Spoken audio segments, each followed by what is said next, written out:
வணக்கம். வைஜக் from ஜவாத்பட்டி Pudur. Power writer அப்படிங்கிற YouTube channel மூலமாக உங்களை மீண்டும் சந்திப்ப ரொம்ப மற்ற மகிழ்ச்சி. அத்தோடு எங்கள் சேனலை சப்ஸ்கிரைப் பண்ணுங்கள், பெல் பட்டன் அழுத்த மறந்துடாதீங்க. அத்தோட எல்லாத்துக்கும் ஷேர் பண்ணுங்கள். வயநாடு நிலச்சரிவு கேரளா என்னடா இப்படி நடந்து போச்சு? 500 கணக்கானா 1000 கணக்கானா 300 பேர் சேர்ந்து போயிட்டாங்க. பல கோடி சொத்துக்கள் இப்படி ஆயிடுச்சு.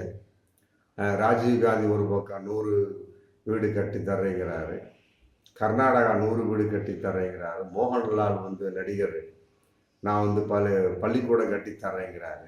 இத்தனையும் சொல்லிட்டு இருக்க சமயத்தில் பாஜகவாக எந்த அறிவிப்புமே இல்லையே. நிக்ஜாம் புயலுக்கு அவங்க இப்படித்தான் செஞ்சாங்க. சரி, இதுதான் இப்படி ஆகி போச்சு. இன்னும் இந்த அக்டோபரில் நம்ம தமிழகத்துக்கு வந்துடும் வடகிழக்கு பருவமழை. வந்துச்சுன்னா நம்ம என்ன பண்ணுவோம்? கர்நாடகாவிலேயே தண்ணி போயிட்டு இருக்கு, கேரளாவில் இப்படி ஒரு நிலச்சரிவு. மற்றபடி அடுத்தது நம்ம தான் அக்டோபர்லேருந்து ஸ்டார்ட் ஆகிடும். என்ன ஆயிருமோ ஏதாயிருமோ? மிக்ஜாம் புயலா இல்லை சுத்தமாகவே ஜாம் பண்ண போதா தமிழகத்தை புயலா? இல்லைங்க, சொல்ல முடியாது. ஆமாம், இயற்கை. அது இயற்கை, யார்கிட்டையும் ஒன்றும் கிடையாது. சும்மா அந்த கருவியை வச்சு இன்னைக்கு கடுமழை பெய்யும், 9 மாவட்டங்களில் தூறல் அடிக்கும். ஏன்னா இந்த மாதிரி புயலுக்கு இந்த பேர், நிசா பேர், அந்த பேர், மிக்ஜாம் பேர் நம்ம வச்சுட்டு உட்காந்துட்டு இருக்கோம். அது வந்தாதான் ஆச்சு, வராட்டி போச்சு. சந்தோஷம்தான், வர்றதுன்னு ஆகி போச்சு. ஒரு முடிவோட வந்தால் என்ன பண்ணுவீங்க? மிக்ஜாம் புயல்லாம் இப்போ நடந்து முடிஞ்ச வயநாடு நிலச்சரிவுக்குலாம் சும்மா ஒரு 2% 4% தான் தெரியுமா? அந்த அளவுக்கு மிக மோசமான ஒரு நிலச்சரிவு நடந்து முடிஞ்சு, என்ன கையை காணா காலை காணான்னு சொல்லி போட்டு அவங்க கடவுளை வேண்டிட்டு என்னடா பண்ணுறது, இயற்கை இப்படி பண்ணிருச்சேன்னு சொல்லி போட்டு இயற்கைக்கு நம்ம வருத்தம் தெரிவிச்சுக்கிட்டு இப்படி உட்கார்ந்துட்டு இருக்க நிலைமையில ஒரு பைத்தியக்காரனா இல்லை மெண்டலா மனநோயாளியா அப்படின்னு தெரியல ஒரு நபர், பாஜக நபர் தான். இந்த மாதிரி நபர்லாம் அந்த கட்சியில தான் இருப்பாங்க. ஏன்னா தமிழிசையே சொல்லிட்டாங்க இல்லையா, கிரிமினல்ஸ் எல்லாம் பாஜகவில் தான் இருக்காங்க. கஞ்சா கடத்துறவன், ரவுடி பயலுக, கொலை பண்ணுறவன், கொள்ளையடிக்கிறவன், பொண்டாட்டியை பிரிஞ்சவன், பொண்டாட்டியை தவிக்க விடுறவனுங்க, பொண்டாட்டியை இல்லாதவனுங்க, புரியுதுங்களா? கல்யாணமே ஆகாதவன், கல்யாணமாகி தப்பு பண்ணுறவனுங்க, பாலியல் வன்கொடுமை, எல்லாமே கிரிமினல்ஸ் எல்லாம் பாஜக இருக்காங்கப்பா. அதனாலலாம் பாஜக 2024 நாடாளுமன்ற தேர்தலில் தோல்வி அடைந்தது அப்படின்னு சொல்லி சொன்னார் பாருங்க. அது மாதிரி ஒரு சூழல் இந்த மாதிரி இருக்கக்கூடிய சமயத்தில் இப்படி ஒரு விஷயத்த தமிழிசை சொன்ன மாதிரி இப்படி மெண்டலா, மனநோயாளியா, இல்லை கிறுக்கனா, இல்லை பைத்தியமா அப்படின்னு தெரியல. பேர் பாஜக மூத்த தலைவர், ஒரு ஆல்ரெடி பாஜக மூத்த தலைவராக இருந்திருக்கிறாரு. அதே நேரத்தில் ராஜஸ்தான் மாநிலத்தில் முன்னாள் எம்எல்ஏவாக இருந்திருக்கிறாரு. பாஜக மூத்த தலைவராக இருந்திருக்கிறார். பேர் கியான் தேவ் அஹூஜாமா சொல்லியிருக்கிறாரு. என்னப்பா அப்படின்னு கேட்டால், வயநாடு நினைச்சு பார்த்தீங்களா, அந்த நிலச்சரிவுக்கு பசு வதை தான் காரணமா. கேரளாவில் பசுமாடுகளை அறுக்கிறாங்கன்னா என்ன கீழே தூக்கி போட்டு அவன் பந்தாடுறாங்களா? கிடையாது, அறுக்கிறாங்க, சாப்பிட்றாங்க. கண்ணதாசன் கூட ஒரு பாட்டில் சொல்லுவான், ஆமாம், கொன்றால் பாவம் தின்றால் போச்சு, இதுதான் என் கட்சி அப்படின்பான். அது மாதிரி தான், கொன்றால் பாவம் தின்றால் போச்சு. கேரளாவில் ஏகப்பட்ட இது பீஃபுக்கு ஃபுல்லாக ஃபேமஸ்ஸு. அதெல்லாம் ஏகப்பட்டது வெளிநாடுகளுக்கு ஏற்றுமதி ஆகும். நம்ம அதெல்லாம் இந்த மோடி அரசுக்கு, இந்த பாஜக அரசுக்கு கண்ணுக்கு தெரியல, இந்த கியான் தேவுக்கு தெரியல. சொல்றாரு, கேரளாவில் ஏகப்பட்டது பசு வதை செய்கிறாங்க, மாடை அறுக்கிறாங்க. அதுதான் வயநாடு நிலச்சரிவுக்கு காரணமா பாருங்க. ரொம்ப அற்புதமான ஒரு கண்டுபிடிப்பு. இது எங்கே போய் சொல்லி முட்டிக்கிறது அப்படின்னு தெரியல. இல்லை, இது மாதிரி இயற்கையின் சீற்றம் ஒவ்வொரு வருஷமும் ஏதோ ஒரு இடத்துல நடந்துகிட்டு தான் இருக்கும். அப்போ அந்தந்த இடத்துக்கு காரணம் பசுவதை தான் காரணமாக இருக்குமோ? ஏன் பாஜக காரங்களாம் பீஃப் சாப்பிட்றது இல்லையா?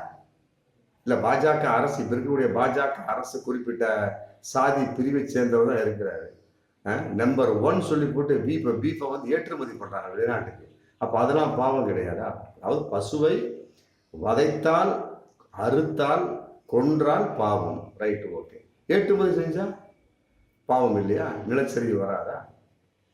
இல்லை, இந்த நபர் கியான்தேவ்ங்கிற இந்த பைத்தியமா, மெண்டலா, மனநோயாளியா தெரியல, பாஜகவுடைய மூத்த தலைவர். சரி, இது இப்படி இருக்கட்டும், ரைட், ஓகேப்பா. வயநாடினுடைய நிலச்சரிவுக்கு கேரளாவில் வந்து அதிகப்படியாக மாடுகளை அறுக்கிறார்கள், சாப்பிட்றாங்க, அதுதான் காரணம், ரைட், ஓகே. இப்போ இந்த கேதர்நாத் கௌரி குண்டில் வந்து இப்போ மேக வெடிப்பு ஏற்பட்டு, நிலச்சரிவு ஏற்பட்டு, வெள்ளப்பெருக்கு ஏற்பட்டிருக்கு. அதுக்கு என்ன காரணம்? இல்லை, கியான்தேவை பார்த்து கேட்குறேன், மற்றபடி இருக்கக்கூடிய பாஜக பிரமுகர்களை பார்த்து கேட்குறேன். வயநாடு நிலச்சரிவுக்கு ரைட், ஓகேப்பா, அது மாடை அறுப்பது, பசு வதை தான் காரணம். அவங்க வந்து பீப் சாப்பிட்றாங்க, அதான் காரணம். கேதர்நாத் கௌரி குண்டு பகுதியில் இப்போ நடந்துகிட்டு இருக்கு, நிலச்சரிவு போயிட்டு இருக்கு, வெள்ளப்பெருக்கு போயிட்டு இருக்கு. அதுக்கு யார் காரணம்? அதுக்கு பசுவதை தான் காரணமா? இல்லை, கோயிலுக்கே செல்ல முடியாமலும் போனவங்க திரும்ப முடியாமல் தவிச்சிட்டு இருக்கிறாங்க கேதார்நாத்தில். இப்போ அதுக்கு என்ன காரணம்? அவங்க ஒருவேளை பசுவதை பண்ணியிருப்பாங்களோ, எந்தெந்த மாநிலத்தில் வந்தாங்களோ அந்த மாநிலத்தில் உள்ளவங்க அந்தந்த மாநிலத்தில் பீஃப் சாப்பிட்ருப்பாங்களோ, பசுவதை பண்ணியிருப்பாங்களோ, பசுவை கொண்டிருப்பாங்களோ, பசுவை அறுத்திருப்பாங்களோ, யார் காரணம்? அதே நேரம் வந்து மலையேற்ற பாதை கோரப்பல், லிஞ்சாலி, பாடி லிஞ்சாலி, பிம்பளி அப்படிங்கிற ஏகப்பட்ட ஏரியாக்களை வந்து கம்ப்ளீட் பாறையாலே மூடிடுச்சு இயற்கை. அந்த அளவுக்கு நிலச்சரிவு. இதுக்கு என்ன காரணம்? இதுக்கு என்ன காரணம்? பசுவதை காரணமா? இல்லை, கியான்தேவை பார்த்தியும் பாஜக மூத்த தலைவர் கியான்தேவை பார்த்தோம். மற்றபடி இருக்கக்கூடிய பாஜக நிர்வாகிகளை பார்த்து கேட்குறேன், சொல்லுங்க, நீங்கள் தான் பதில் சொல்லணும். மலையேற்ற பாதை கோரபல், லிஞ்சலி, பாண்டி லிஞ்சி, பின்பலி எல்லாம் மூடப்பட்டிருக்கோம் கம்ப்ளீட், எல்லாம் இயற்கை சீற்றம். ஆமாம், அந்த அளவுக்கு நிலச்சரிவு ஏற்பட்டு பாதையே கிடையாது. ஆமாம், அதெல்லாம் இன்னைக்கு நிர்மாணிக்கிறவங்க பல கோடி ரூபா செலவாகும். இன்னைக்கு தகவல் போயிட்டு இருக்கு. இதுக்கு என்ன காரணம்? பசுவை கொன்றது, பசுவை அறுத்தது, பசு வதை தான் காரணமா? சரிங்க, இப்போ கேதார்நாத் யாத்திரை நிறுத்தி வச்சிருக்காங்க, அது உங்களுக்கு தெரியுமா? கியான்தேவுக்கு தெரியுமா? வயநாடு நிலச்சரிவுக்கு பசுவதை காரணம், ரைட், ஓகே. இப்போ கேதார்நாத் யாத்திரை நிறுத்தி வச்சிருக்காங்க, நிலச்சரிவு, வெள்ளப்பெருக்கு, இதுக்கு என்ன காரணம்? பசுவதை காரணமா, இல்லை வேறு ஏதாவது வதை காரணமா? யார் காரணம்? இல்லை, தெரிஞ்ச கமெண்ட் பாக்ஸில் போடுங்க. கேட்க வேண்டியதாங்க கேள்வி, சொல்ல வேண்டியதான் ஒரு விளக்கம். அதுக்கு இந்த மாதிரியா? நிலச்சரிவுக்கும் பூகம்பத்துக்கும் காரணம் வந்து பசுவதை தான். இதே நபர் தான் 2018 கூட ஒரு பிரச்சனையை பேசினார். அது ஒரு அன்னைக்கு சர்ச்சையாச்சு. 2018 நிலச்சரிவுகள், அதாவது உலக அளவுக்கு ஏற்படக்கூடிய நிலச்சரிவுகள், இந்திய அளவுக்கு ஏற்படைய நிலச்சரிவுகள், மற்றபடி வெள்ளப்பெருக்கு எல்லாத்துக்கும் வந்து பசுவதை தான் காரணம். அந்த அன்னைக்கு 2018 சொல்லியிருக்காரு. இன்னைக்கு 2024 6 வருஷம் கழிச்சு மீண்டும் சொல்லியிருக்கிறார். இதுல என்ன ஆதாரம் இருக்கு? என்ன ஆதாரம் இருக்கு? ஒன்றும் புரியலைங்க. தெய்வீக கருத்து அப்படின்னு என்ன வேணாலும் சொல்லிடுற அர்த்தமா? ஒருத்தன் வந்து 500 ரூபா திருடிடுறான், நல்லா இருக்கிறான், உடனே வந்து தெய்வம் தான் காரணமாயிட முடியுமா? இப்போ திருடுறது குற்றம் இல்லையா? இல்லை, சில பேர் பார்ப்போம், அப்பா, சில பேர் வந்து ரொம்ப சலிச்சுக்குவான். அப்பா, நான் இந்த பக்கம் போனோம்ப்பா, பயங்கரமான விபத்து பா, நல்ல வேலை நானும் அந்த பக்கம் போகலாம்னு நினச்சிருந்தேன். 2 வீலர் என்ன நினச்சேன்னு இல்லை, அப்படியே மனசு மாறி திருப்பிட்டேன், நான் மட்டும் தப்பிச்சேன்ப்பா. அங்கே 10 பேர் காலி, அதே வழியில் போனவங்க. அப்பா, நான் தப்பிச்சேன்ப்பா, கடவுள் காப்பாற்றிட்டாருப்பா. அப்போ இவருக்கு மட்டும்தான் கடவுள் இருக்காரு, அந்த 10 பேர் கடவுள் இல்லையா? இதெல்லாம் என்னப்பா, அது ஒன்றுமே புரியல. பேச வேண்டியதான். ஒரு கட்சியின் ஒரு முக்கிய தலைவராக இருந்து கொண்டு, முன்னாள் தலைவராக இருந்து கொண்டு, ஒரு பொறுப்பில் இருக்கக்கூடிய ஒரு கியான்தேவ் வந்து இப்படி பேசலாமா? அதே மாதிரி 10,500 பேருக்கு மேலே இன்னைக்கு வரைக்கும் மீட்டிருக்காங்க கேதார்நாத்தில் பக்தர்கள். 10,500 பேர் சிக்கி தவிச்சு சின்ன பின்னமாகி வயநாடுல எப்படி மீட்டாங்களோ அதே மாதிரி மீட்டிருக்காங்க. இப்போ இதுக்கு என்ன காரணம்? பசுவதை காரணமா, இல்லை வேற ஏதாவது காரணம் இருக்கா? பசுவதை தான் காரணம், இயற்கை சீற்றம்லாம் காரணம் கிடையாது. அதே மாதிரி 1300 பேர் சிக்கி தவிச்சிட்டு இருக்காங்க இன்னைக்கு. அதுக்கு என்ன காரணம்? பசுவதை காரணமா? சரி, சிக்கி தவிச்சங்க பாதுகாப்பாக இருக்கிறாங்க, நல்லா புரிஞ்சுக்கிட்டீங்களா? 1300 பேர் சிக்கி தவிச்சிட்டு இருக்காங்க கேதார்நாத்தில். வெள்ளப்பெருப்பு, மேக வெடிப்பு, வயநாடு சோர்ஸ் அதே மாதிரி 1003 பேர் சிக்கி தவிச்சிட்டு இருக்கிறாங்க. அதுக்கு யார் காரணம்? பசுவதை காரணமா? Right, okay. அந்த 1003 பேர் சிக்கி தவிக்கிறாங்க, ஆனா பாதுகாப்பா இருக்காங்க. தகவல் வருது. அப்படி பாதுகாப்பாக இருப்பதற்கு யார் காரணம்? பசுவதை காரணமா? சிக்கி தவித்ததுக்கு பசுவதை காரணமா? சிக்கி தவித்தும் கூட அவர்கள் பாதுகாப்பாக இருக்கிறார்கள், அதற்கு பசுவதை காரணமா? கமெண்ட் பாக்ஸ்ல போடுங்க. பாஜக பிரமுகர்களுக்கு அற்புதமான ஒரு கேள்வி. ஆமா, இது ஒரு வினாடி வினா மாதிரி. புரியல, பேச வேண்டியதாங்க. ஒரு கட்சியில இருந்துக்கிட்டு எப்படி வேணாலும் பேச அர்த்தமாகறதா? இல்லை, நான் இதே மாதிரி மத்திய அரசை பற்றி நான் கேட்குறேன். இதையாவது பேரிடராக அறிவிப்பீங்களா? கேதார்நாத், இந்த கௌரி குண்டு பகுதியில் ஏற்பட்ட மேக வெடிப்பு, மற்ற சோர்ஸ் 10,500 பேர் வந்து வெளியேற்றிருக்கிறாங்க. 1,300 பேர் இன்னைக்கு சிக்கி தவிச்சிட்டு இருக்காங்க. தவிச்ச வாய்க்கு தண்ணி கொடுக்குறாங்களா, பிரெட்டு, பால் ஏதாவது கிடைக்குதானே தெரியல. நம்ம நினைச்சா அதே, நமக்கு நினைச்சா அதே மனசு ரொம்ப வருத்தமா இருக்கு. வயநாடு ஒரு பக்கம் வருத்தம் அளிச்சா, கேதார்நாத் அதை விட மனசை போட்டு புழுங்குது. இதுக்கெல்லாம் வந்து பசுவதை தான் காரணமா? வயநாடு இதுக்கு நிலச்சரிவுக்கு பசுவதை காரணம். இதுக்கு என்ன காரணம்? கேதார்நாத்துக்கு நிலச்சரிவுக்கு அதுக்கு பசுவதை தான் காரணமா? பேசுங்கப்பா. பாஜக பிரமுகர்களை பார்த்து கேட்கிறேன், ஒரு அர்த்தத்தோட பேசுங்க, விஞ்ஞான கருத்தோட பேசுங்க, அறிவோட பேசுங்க, ஆதாரத்தோட பேசுங்க. என்ன மூட நம்பிக்கைகளை எப்படியெல்லாம் திணிப்பது, மத நம்பிக்கைகளை எப்படியெல்லாம் திணிப்பது அப்படிங்கிற ஒரு கோட்பாடோட இருந்தீங்க அப்படின்னா எப்படித்தான் உங்களுக்குலாம் ஓட்டு போடுறாங்களே தெரியுமா? 3வது ஓட்டு போட்டாங்க, ஓட்டு உட்காந்துட்டீங்களா? ஆமா, ஒருவேளை அதுக்கு பசுவதை தான் காரணமா? இல்ல ஒருவேளை வந்து பசுவதை இல்லாதது காரணமா? புரியல. 3வது தடவை மோடி உட்கார்ந்து இருக்கிறாருங்க, அதுக்கு என்ன காரணம்? யார் காரணம்? பசுவதை காரணமா? இல்லை பசுவை கொள்ளாமல் விட்டது காரணமா? பசுவை எதுக்கு கொள்றான் மனுஷன்? அவனுக்கு சாப்பாடு வேணும், அவ்வளோ. எஸ்கிமோ என்ன திம்பான்? எஸ்கிமோ என்னங்க திம்பான்?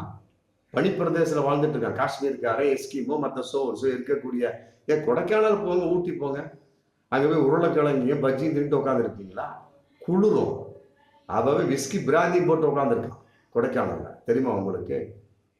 சாதிபதமாக்காம அவன் விஸ்கி கேட்டா, ஒருத்தர் ஒரு முக்கியமான ஒரு நபர், குறிப்பிட்ட சமூகத்தை சேர்ந்தவர், என்னப்பா உங்க சமூகத்துல எல்லாம் வந்து மது அருந்தக்கூடாதப்பா அப்படின்னு கேட்டேன். என்ன சார் பண்றது, கை காலெல்லாம் நடுங்குதுங்க, ஒன்றும் பண்ண முடியல, எங்களுக்கு இதை விட்டா வேற தொழில் தெரியாது. அவர் டிராவல்ஸ் கைட்னஸ், இதை விட்டா தெரியாது சார் அப்படின்னு சொல்லி. இல்லப்பா உங்க சட்டத்துல சொல்லியிருக்கேன் அப்படின்னா, சட்டத்துல சொல்லியிருக்கு சார், மது அருந்த கூட சட்டத்துல சொல்லியிருக்கு, நான் இல்லைன்னு சொல்ல வரல, பட் இருந்தாலும் என்னால் இது தாங்க முடியல சார், நான் என்ன சார் பண்ண முடியும்?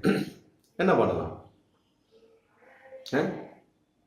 அதே மாதிரி கொடைக்கானல், ஊட்டியில் ஃபுல்லாக அசைவம் தான். காரணம் என்ன? சூடுக்காக சாப்பிட்றாங்க.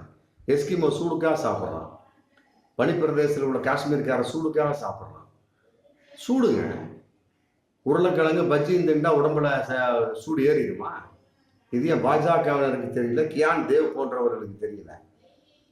மனுஷனுக்கு வந்து இறைவன் கொடுத்த வரம் இருக்கக்கூடிய அனைத்து உலகத்தோட அனைத்து பொருட்களுமே இறைவன் வந்து மனிதனுக்காக படைக்கப்பட்டது. அதில் எது சாப்பிடணும் எதுல சாப்பிடலன்னு போட்டு பிரிவுகள், அதைத்தான் வந்து சில மதங்கள் வந்து சொல்லி கொடுக்குறேன். இதை சாப்பிடுப்பா, இதை சாப்பிடாத. அதன் அடிப்படையில் சில மனிதர்கள் போய்கிட்டு இருக்கிறாங்க. அவ்வளோ. சில மனிதர்கள் அதையும் மீறி சாப்பிடக்கூடாது, அவன் வேணும்னே சாப்பிடுவான். புரியுங்களா? அந்த மாதிரிலாம் பல விஷயம், அது அவங்கவுங்க கருத்து, நமக்கு அது தேவையில்லை. நம்ம என்ன சொல்ல வர்றோம் அப்படின்னம்னா, மனிதர்களுக்காக படைக்கப்பட்டது இந்த உலகம். நல்லா புரிஞ்சுக்கங்க. அது உள்ள மிருகங்கள், மரம், சொடி, மட்டை, கொட்டு எல்லாமே வந்து மனிதனுக்காக படைக்கப்பட்டது. மிருகங்கள் அதே மாதிரிதான். அதுல எது சாப்பிடணும் சாப்பிடக்கூடாது? யானையை சாப்பிடுவாங்களா? இல்ல புளியை சாப்பிடுவாங்களா? சிங்கத்தை சாப்பிடுவாங்களா? நரியை சாப்பிடுவாங்களா? ஓநாயை சாப்பிடுவாங்களா? அதெல்லாம் யாரும் சாப்பிட மாட்டான். சீனாக்கார பாம்பை சாப்பிட்றான். இங்க தமிழ்நாட்டில் உள்ள சாப்பிட்றான்னா, இந்தியாவில் உள்ள சாப்பிட்றாங்க, ஏன் சாப்பிட மாட்டேங்கிறான்? அமெரிக்காவில் ஃபேமஸுங்க. ஆமா, பன்றியின் மாமிசம். இங்க உள்ளவன் ஏன் சாப்பிட மாட்டேங்கிறான் அந்த அளவுக்கு? தமிழகத்தில் உள்ள ஏன் சாப்பிட மாட்டேங்கிறான்? ஒன்றும் கிடையாது. ராஜஸ்தான்ல வந்து கோதுமை சாப்பிடக்கூடிய ஒரு அந்த சூழல் இருக்கு. தமிழ்நாட்டில் இருக்கா? தமிழ்நாட்டில் கோதுமை சாப்பிட்டா நமக்கு எப்படி அந்த உடல் வேற மாதிரி மாறுது? நமக்கு அரிசி தான், தமிழ்நாட்டை பொறுத்தவரை அரிசி தான் தாய் உணவு. அதே மாதிரி தான் ஒவ்வொருத்தவங்களுக்கு ஒரு ஏரியாவுக்கு தகுந்த மாதிரி, அந்த தகுந்த மாதிரி ஒருத்த மாட்டை அடித்து சாப்பிடுவான், ஒருத்த ஆட்டை அடித்து சாப்பிடுவான். அப்படி இருந்தால் தான் அவங்க சாகாமல் இருக்க முடியும். புரியுது? ஒருத்தர் பாம்பு அடித்து சாப்பிடுவான், ஒருத்தர் சிக்கனை சாப்பிடுவான், மட்டனை சாப்பிடுவான், என்னென்னவோ சாப்பிட்டுட்டு இருக்கான். ஆமாம், நல்லா அமைதியாக நீட்டாக ஃபர்ஸ்ட் கிளாஸாக எந்த பிரச்சனையும் இல்லை, சூடு குளிர் இருக்கக்கூடிய அந்த ஏரியாவில் உள்ளவன் தாவர வகைகளை சாப்பிட்றான், கிழங்கு வகைகளை சாப்பிட்றான். நம்மளை மாதிரி தமிழ்நாட்டில் உள்ளவங்க, புரியுதுங்களா? இங்கே மாறி போச்சு. ஆமாம், முதலெல்லாம் வந்து பார்த்தோம்னா சிக்கன் தான் போயிட்டு இருந்தது. இப்போ எல்லாம் பீஃப் தான். இன்னைக்கு ஞாயிற்றுக்கிழமை எங்கே பார்த்தாலும் பீஃப் தான். போய் பாருங்க. என்னப்பா அடையாங்க, அசைவ சாப்பாடு 100 ரூபாங்கிறான், அசைவ சாப்பாடு சிக்கன் 100 ரூபாங்கிறான். ஆமாம், இது என்ன வருது? இது 90 ரூபாய்ங்க. 3 லெக் பீஸ் இருக்குது, பிரியாணி இருக்குது, பீஃப் இருக்குது, எல்லாமே இருக்குது. இது மாட்டுக்கறியா மாட்டுக்கறி இருக்குது, ஆட்டுக்கறியா ஆட்டுக்கறி இருக்குது. ஆட்டுக்கறி மட்டும்தான் விலை ஜாஸ்தி. மாட்டுக்கறி சிக்கன் எல்லாம் அதெல்லாம் விலை கம்மியாக தான் இருக்குது. 100, 110, 120, 130 தான் பிடிக்குது. எதுக்கு அதை சாப்பிட்டுக்கிட்டு இதை சாப்பிட்றோன்னு போட்டு டெய்லியுமே அதை சாப்பிட்றவங்க எத்தனையோ பேர் இருக்கான். ஆமாம், மிட் நைட் மசாலாவா, நைட்டு 1 மணிக்கு பிரியாணி போகுது. யார் சாப்பிட்றா? இஸ்லாமியன் சாப்பிட்றானா? கிறிஸ்துவன் சாப்பிட்றானா? கிடையாது, கிடையாது. 2 மதத்தை அல்லாதவங்க நிறைய சாப்பிட்டு இருக்கிறாங்க. தெரியுமா உங்களுக்கு? ஒரு இந்து நண்பரே ஓப்பனாக சொல்லிட்டார். ஆமாம், ஓப்பனாக சொன்னார். அதெல்லாம் சொல்லக்கூடாது, பிரச்சனைக்குரிய விஷயமா போகும். என்னப்பா என்ன சமாச்சாரம்? போப்பேன். ஆமாம், முடிஞ்சு போச்சு. ஒரே வார்த்தை அடிச்சிட்டார். அதுக்கு நான் அவர்கிட்ட பேசவே முடியல. என்னப்பா சும்மா இருங்க சார். அப்படிதான் சார். என்னப்பா உங்களுடைய ஆச்சாரம், உங்களுடைய ஒரு மத கோட்பாடு, மத சோன்ஸோ. ஆமாம், நான் யாரை சொல்கிறேன்னு உங்களுக்கு தெரியும். இதெல்லாம் இருக்குதுப்பா. ஒவ்வொரு மதத்தையும் பின்பற்றிட்டு இருக்கேன். அப்போ நீங்கள் ஏன்ப்பா பின்பற்றல? விடுங்க விடுங்க, அதை போய் பெருசாக பேசாதீங்க. அவர் பாட்டு உள்ள லப்பு லப்பு லப்பு லப்புன்னு இறக்கிட்டு இருக்கிறார். லெக் பீஸாக இறக்குறார். அப்புறம் பார்த்துட்டு கரெக்டாக அந்த சிக்கன் பிரியாணியோட பீஃப் தொக்கா அவன் என்ன சொன்னார், இவ்வளோ கொண்டு வந்து வச்சான். ஆமாம், அப்புறம் இவ்வளோ பெரிய எலும்பு 3 எள்ளு உள்ள இறக்கிட்டு வர சாருக்கு போறாரு. என்ன பண்ணுவீங்க? இப்போ அதுதான் காரணமா? வயநாடு நிலச்சரிவுக்கு அவர் சாப்பிட்டதான் காரணமா? இல்லை கேதார்நாத் நிலச்சரிவுக்காக தான் காரணமா? அதெல்லாம் ஏற்றுக்க முடியாது. கியான் தேவ் போன்றவர்கள்லாம் வந்து முட்டாள்தனமாக பேசுகிறார்களா, மூடத்தனமாக பேசுகிறார்களா, பைத்தியக்காரத்தனமாக பேசுகிறார்களா, அறிவற்ற நிலையில் பேசுகிறார்களா? ஆமாம், அது அவங்களுக்கு